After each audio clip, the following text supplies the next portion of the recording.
Hello everyone, কেমন আছো তোমরা সবাই? আশা করছি সবাই খুব ভালো আছো। আমার পেজে নতুন একটা ভিডিওতে তোমাদেরকে অনেক স্বাগত জানাই।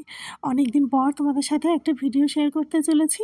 যদিও ২-৪ দিন থেকে কন্টিনিউয়াসলি আবার পেজে অ্যাক্টিভ আছি। মাঝে অনেক দিন হয়ে গেছে আমি পেজটাকে ঠিকঠাক মতো কী বলবো, মানে চালাতেই পারিনি, অ্যাক্টিভই থাকতে পারিনি। নানান রকম সমস্যা, শরীর খারাপ, ভীষণ সময় খারাপের মধ্যে দিয়ে আর কি গেছি। বলতে পারো সেই দুর্গাপুজোর পর থেকেই। তো সেজন্য অনেক দিনই হয়েছে। আর এখন এই ভিডিওটা দেখে তো বুঝতেই পারছো, হ্যাঁ, এটা অনেক দিন হয়েছে।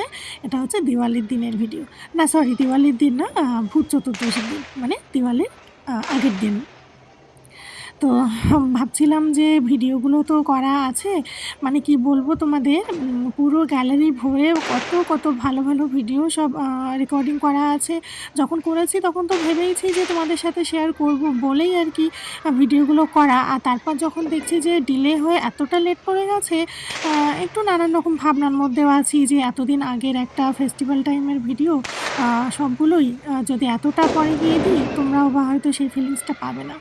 কিন্তু আমার কেন জানি না বারবার মনে হচ্ছে হতে পারে একটু লেট হয়েছে, কিন্তু আমি যেহেতু সেই সময়টায় রেকর্ডগুলো করেছি শেয়ার করব বলেই, সেটা যদি ১ মাস ডিলে হয়ে গিয়েও পোস্ট করি না, তাহলে কি হবে, স্মৃতি হিসাবে জিনিসটা কিন্তু আমার পেজের সাথে অ্যাক্টিভ থেকেই যাবে।